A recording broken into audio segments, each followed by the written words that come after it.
Our struggle, you can summarize our critical agenda of the country as governance. So because it's governance that determines everything. Our strategy is, first of all, to remove Museveni.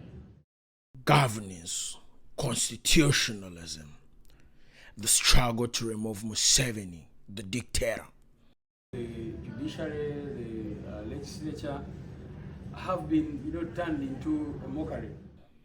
Have Uganda's essential governance systems been turned into a mockery? What's happening to the country's foundations for democracy? The foundations of democracy have all been destroyed. Jobs, quality health care, improved agriculture, education, ICT. Can the National Unity Platform deliver to its promise? Yeah, in our manifesto, we actually promised to create 5 million jobs over the period of 5 years. The issue is having robust plans of investing in healthcare. We're going to invest massively in agriculture, and of course, most importantly, make sure that there's a market. It's time for an honest conversation on the issues shaping Uganda's future. Ladies and gentlemen, welcome to Amplify Media 01, and particularly to the Diaspora Plug-in Show. This is our maiden Diaspora Plug-in Show, and we are excited that you're joining us. I'm your host, Patrick Mwesije King, and today we have an exclusive interview with a key figure in Ugandan politics, Mr. Lewis David Rubongoya, the Secretary General of the National Unity Platform. Joining us on camera is my colleague Ivan. Today, we will delve deep into the National Unity Platform's vision and plans for Uganda's future. We'll be asking the Secretary General, Mr. Rubongoya, 10 critical questions, exploring topics from the state of Uganda's democracy, governance, and constitutionalism, Uganda's economic development, the enhancement of access to essential social services like universal health care and education, and other critical elements of economic development like infrastructure development, gender equality and women empowerment, agriculture, food security and climate change, job creation, tourism, manufacturing, ICT, among others. Don't miss this great opportunity to gain key insights into the National Unity Platform's strategies for shaping Uganda's destiny. Stay tuned for an informative and thought-provoking conversation. Welcome, Lewis. Thank you very much. And it's a pleasure to see you again. Well, wonderful to see you, and I greet all the viewers out there. Thank you for the hassle. Thanks for the great work that you do. Pleasure. So let's dive in straight. Yeah. My first question to you is Uganda's democracy, constitutionalism, and good governance have faced a lot of challenges over the years. What specific strategies does the National Unity Platform have in place to restore strength of these vital pillars of our nation? Because without settling that, the governance question, we can't take a deeper step. So what do you have in place? Yeah, of course, I think that's what our struggle is about. First of all, our struggle, you can summarize our critical agenda as governance. So because it's governance that determines everything else that will happen to us as a country. And our strategy is, first of all, to remove Museveni from power. Because if you still have a dictatorship, a military regime, you cannot sort out that. Right now, the judiciary, the legislature have been, turned into a mockery, for lack of a better word, because they cannot do the work they're supposed to do. The foundations of democracy have all been destroyed. Everything happens because General Museveni wishes it to happen. But once you are able to dislodge the current regime, and the people of Uganda come together, remember we are people power, and craft a new agenda for the country, I think we'll be able to sort out the governance challenges. Okay, great. Just to know, you've recently been having the National Unity Platform tour across the country, and we saw people turning up really in good numbers. But we've not seen religious institutions, we've not seen cultural institutions coming up to embrace. What's your take on that? How do you bring in all these other institutions beyond, because we know Uganda, for example, is a highly religious country, right? And you cannot run away from the fact that religion plays a huge, has like a huge role in Uganda's politics. right? The Muslims, the Anglicans, the Catholics, the Seventh-day Adventists. How does the National Unity Platform engage these critical pillars? Yeah, first of all, we engage with them. You know, when you live under a military regime, you need to understand that many people fear for their lives, they fear for their safety, they know what has happened to some of the people who have been critical to the regime before, and maybe some died mysteriously and that kind of thing. So you notice that some people are, although they support us to the core, they're a bit careful. They don't want to come out and open their secret with us. But that does not mean that we don't engage them. You know, some people will engage in the open, others will engage not in the open, and we are able to interact with them. But what I can tell you and what our people need to understand is that the religious institutions, the traditional institutions, with the people of Uganda, because you know the very issues that affect their people are the ones that we're talking about. And I won't, of course, say that all of them are, because like I was saying the other day at the convention, regimes like Museveni's will always get some of the oppressed people and make them comfortable, so that those are used to oppress the majority of the people. So that is also a factor, and we keep trying to engage, but ultimately we are interested in people power. The people, the common people, are the most important in a struggle like ours. Okay, actually, like those different groups of people, that brings me to my other question on corruption is a concern for many Ugandans. And we've also seen the regime penetrate different politics and corrupting their individuals. A very good example is the Democratic Party and UPC, right? So, what assurance can the National Unity Platform leaders provide that they will not be compromised by the current regime? Because also we've seen some of your members of parliament already taking that course. So what assurance do you give your supporters, and what safeguards will you put in place to prevent that? Well, I think first of all, when you talk about the corruption, what our people need to understand is that the money Museveni uses to buy off people, you've been seeing what is going on in FDC now and all that. That's the money that our people should be using to improve healthcare, to improve education, to improve infrastructure, to deal with the basics of our society.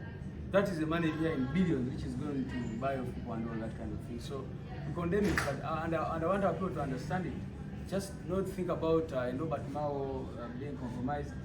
Please understand that the money which Museveni uses to stay in power, to give to these people, is the money that should actually be ensuring that your children have desks in schools, that there is a chalk, that there is where to sit, that the teachers are paid better, that we have a better curriculum, etc. etc. Now, what assurance are we giving to the people? Power corrupts, and absolute power corrupts absolutely. You should never rely on individuals, they themselves. And that is why ours is people power.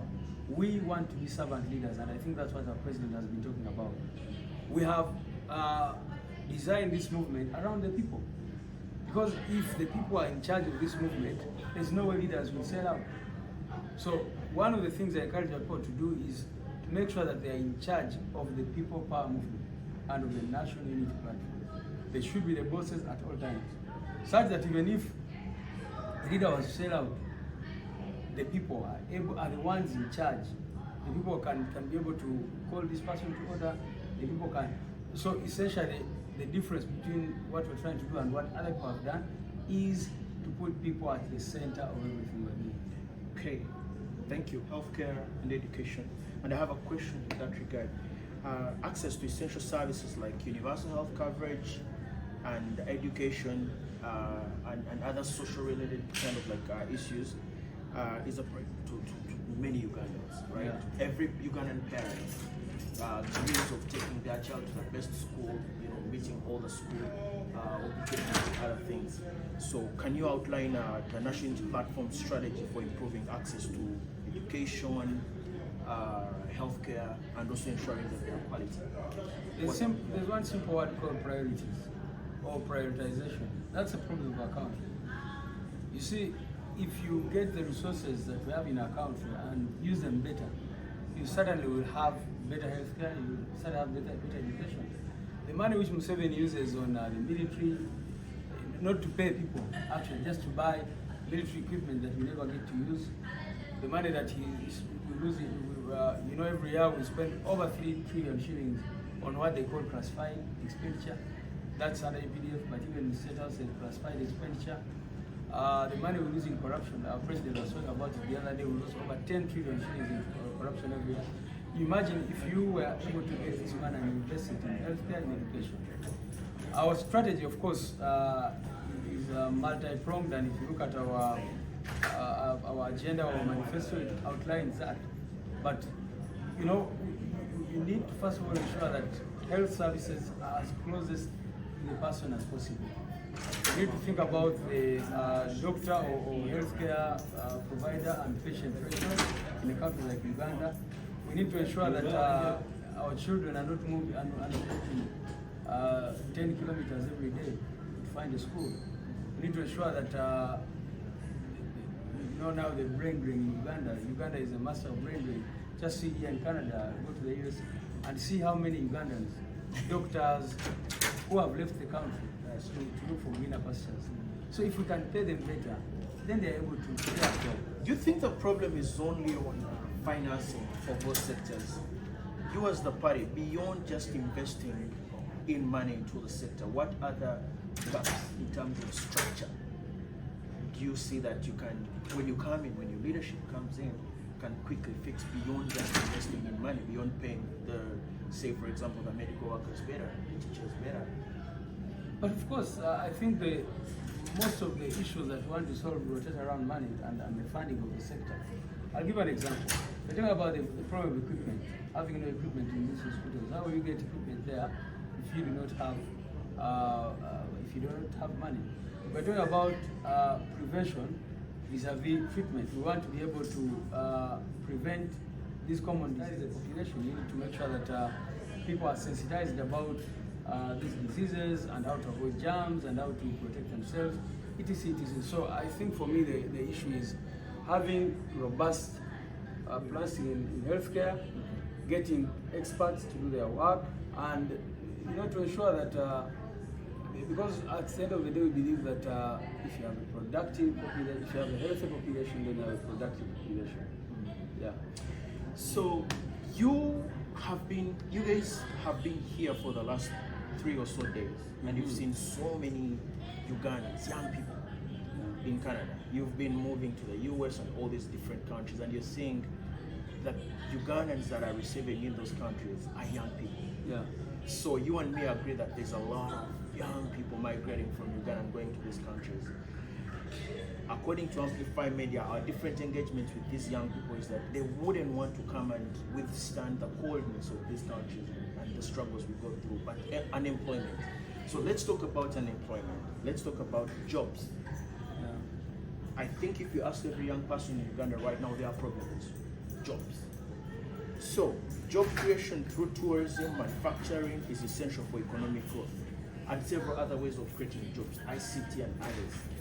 What is the National Unity Platform's strategy to enhance job creation through, for example, boosting industries like tourism, manufacturing, ICT, and others? How many jobs would you want to create?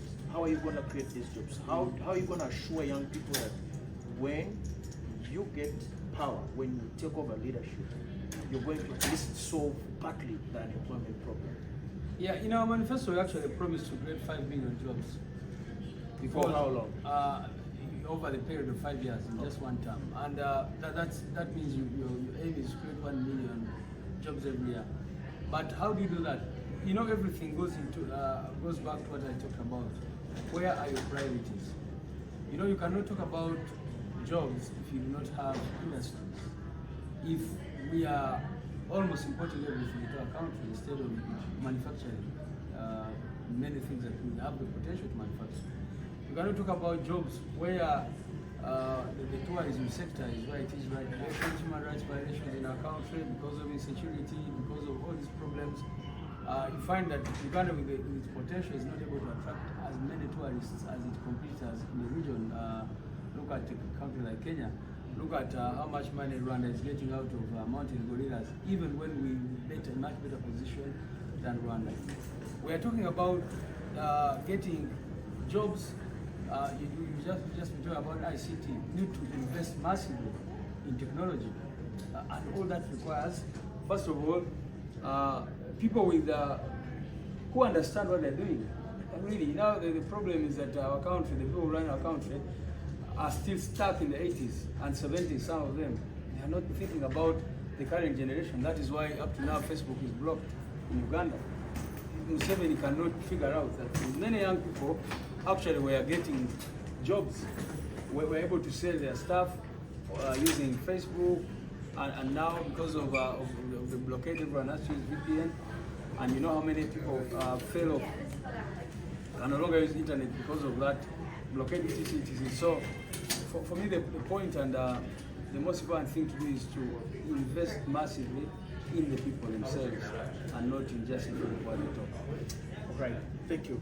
My other question is on agriculture. We know that the Ugandan economy largely depends on agriculture. Yeah.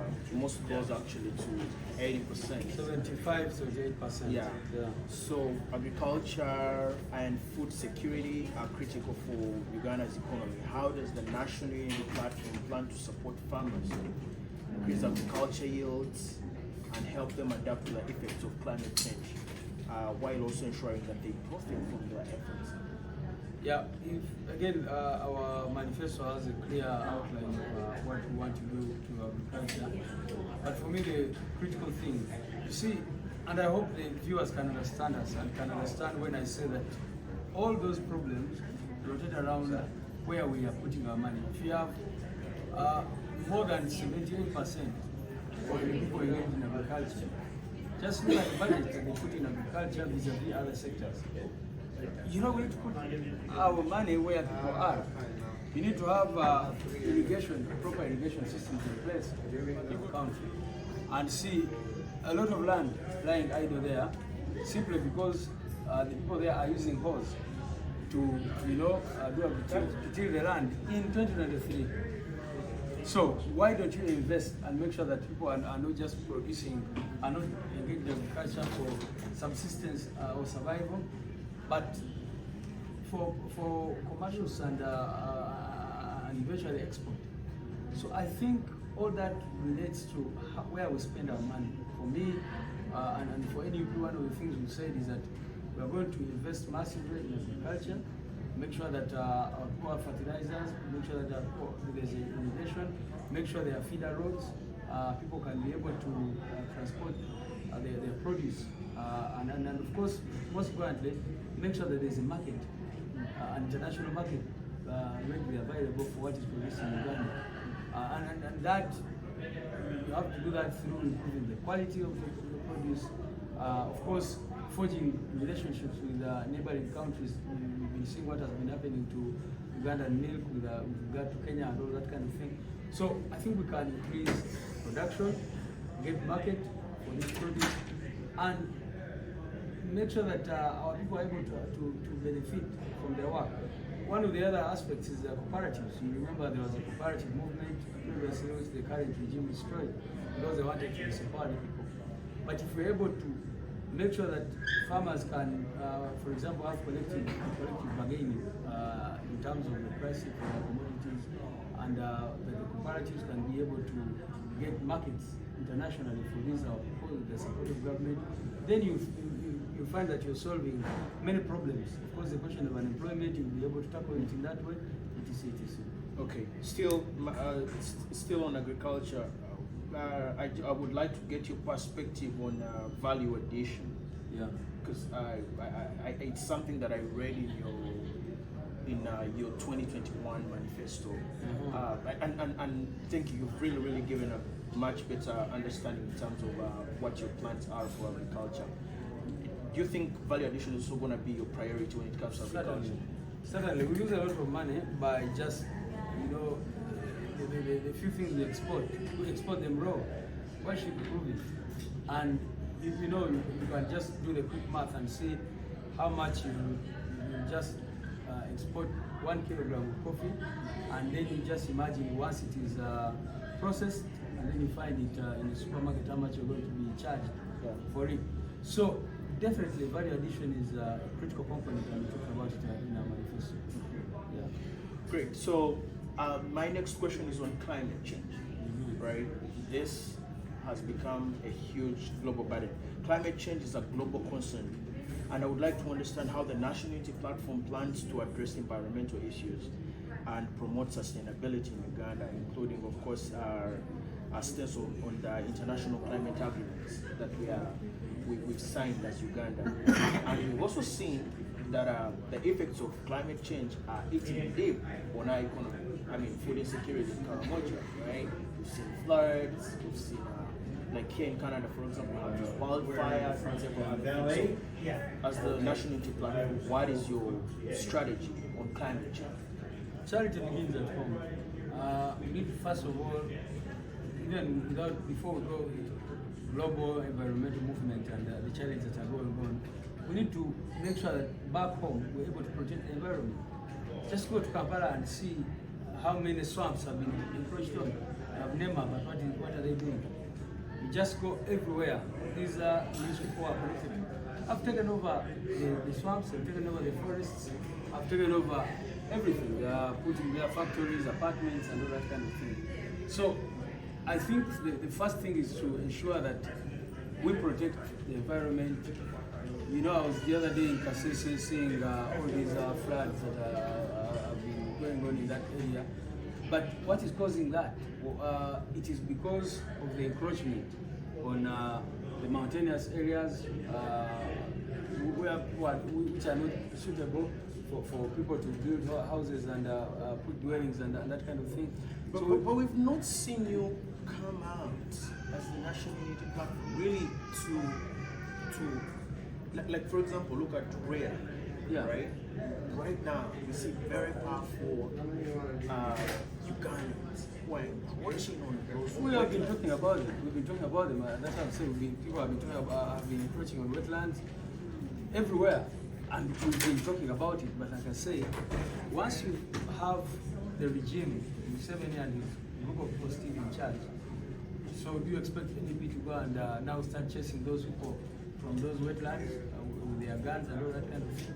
You need to chase the man at the top. But we see the National Unity Platform, the young people online making several other things. But when it comes to issues around that, we don't see that noise. Even right now, we have our people are in prison over protesting about hip hop, and you know hip hop is the challenge. Hip hop are essentially about the environment. So our people actually have been talking about fossil fuels, and we're talking about encroaching on wetlands. The other day when the bridge around you saw us talk about it, and Museveni's minister himself came out to say that the biggest problem was because people encroached on the wetland, they started planting rice and that kind of thing, and that actually was the cause of the floods. So we have been talking about it, but you know, in a country like Uganda, you find that there are so many issues to talk about. Well, that's true. Yeah. But okay. So we're almost coming to the close, but I wanted now to draw you to the issue around gender equality. We know that women are central to any to development in any given society. So I would like to understand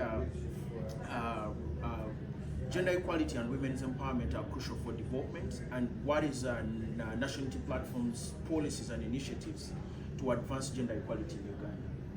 First of all, we want to begin with our own party. Recently, we started developing our gender policy.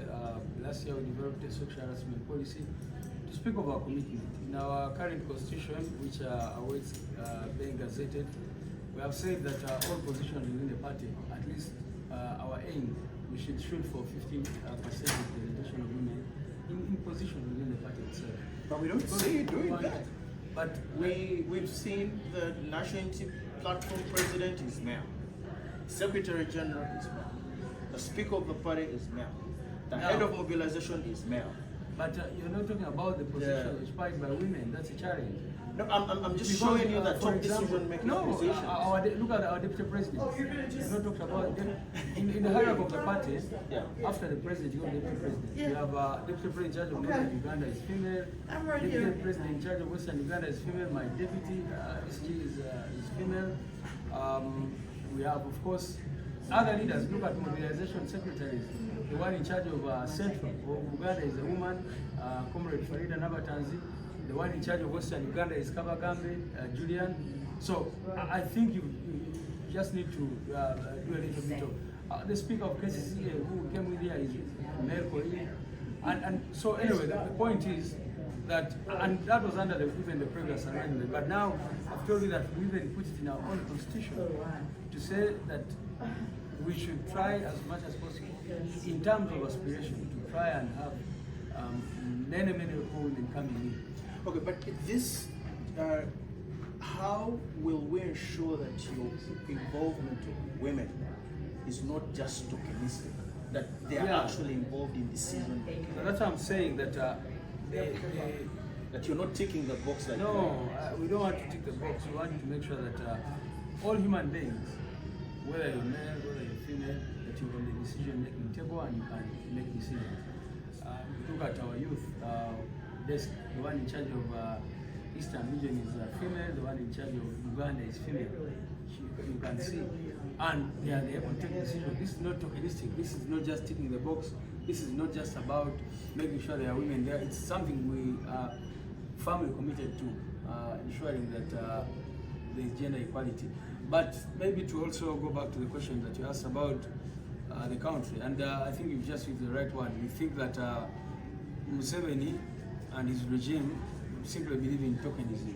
They just want women to be there and to say you have women members of parliament, blah blah blah. But NUP believes that we should know that the human race is like a two-winged bird. You have one male, one female. Of course, now there are many other variations, but it is very important that all these are developed together, and that you have society as a whole being able to develop together. And so we shall ensure, if you look at our manifesto, there are many things we're talking about. Our women, the women in Uganda, bear the biggest burden when it comes to poverty, agriculture. They're the ones engaged in agriculture, they're the ones engaged, especially in the rural areas. And so they need to be empowered through these cooperatives that I talked about, making sure that they have access to cheap loans, making sure that they have access to education opportunities, making sure that they have, basically to ensure that they're able to develop the potential to the fullest. Okay, so we see the National Unity Platform fronting human rights and equality and all that.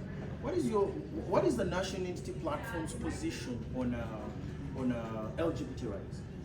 We have been very clear and categorical that the biggest problem our country faces now is a dictatorship.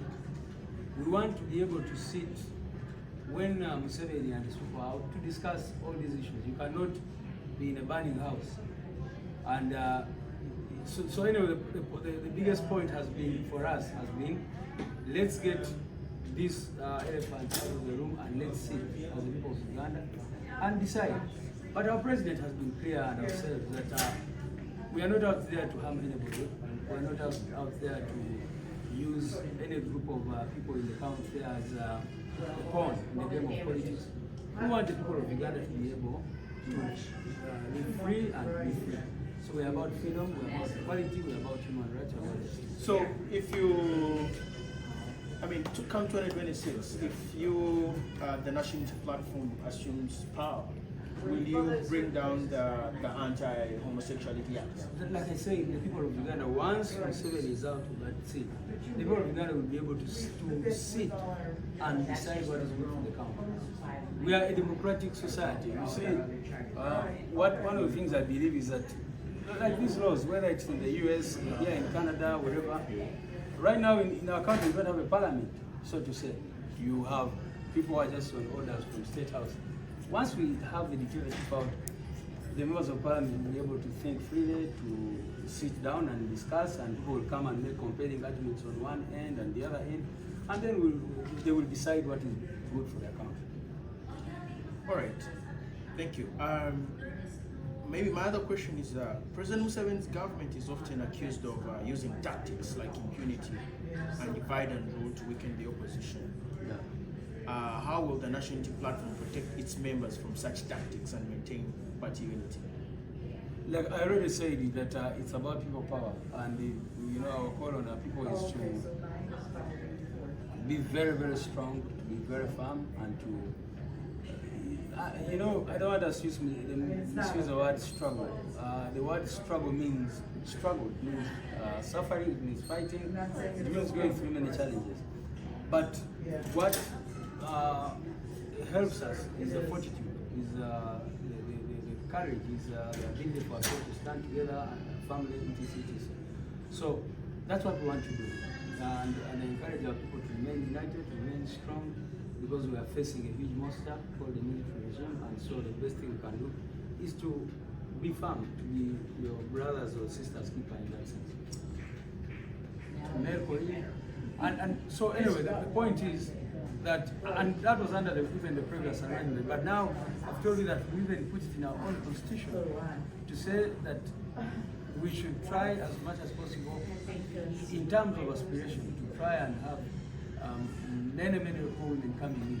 Okay, but this, how will we ensure that your involvement of women is not just tokenistic, that they are actually involved in decision making? So that's what I'm saying, that that you're not ticking the box like we don't want to tick the box. We want to make sure that all human beings, whether you're male, whether you're female, that you're on the decision making table and you can make decisions. Just look at our youth desk. The one in charge of Eastern region is female, the one in charge of Uganda is female. You can see. And they are able to take decisions. This is not tokenistic. This is not just ticking the box. This is not just about making sure there are women there. It's something we are firmly committed to, ensuring that there is gender equality. But maybe to also go back to the question that you asked about the country, and I think you've just used the right one. We think that Museveni and his regime simply believe in tokenism. They just want women to be there and to say you have women members of parliament, blah blah blah. But NUP believes that we should know that the human race is like a two-winged bird. You have one male, one female. Of course, now there are many other variations, but it is very important that all these are developed together, and that you have society as a whole being able to develop together. And so we shall ensure, if you look at our manifesto, there are many things we're talking about. Our women, the women in Uganda, bear the biggest burden when it comes to poverty, agriculture. They're the ones engaged in agriculture, they're the ones engaged, especially in the rural areas.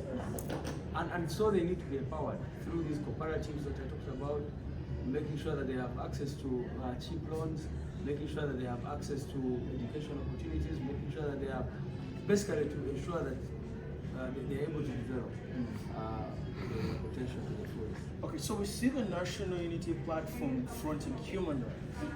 And Uganda, you've been seeing people coming out in hundreds of thousands. And I believe that just the people that have been following us, even in one district, like Mbarara or Kabara, if those people decided and said, Mr. Museveni and the people, enough is enough, the regime will be left with no option but to actually pack its bags and go. What a better way to close, that the regime with no option but rather to pack their bags and go. Yeah. Thank you very much, Mr. Lois Rubongoya. Thank you. It's been a pleasure hosting you on the Diaspora Plugin Show. And thanks for sharing with us some of the strategies and plans for Uganda's future as far as the National Unity Platform is concerned. Thank you very much. Thank you. Thank you for having me, and God bless all of you. Continue the fight, continue the struggle. People power, our power.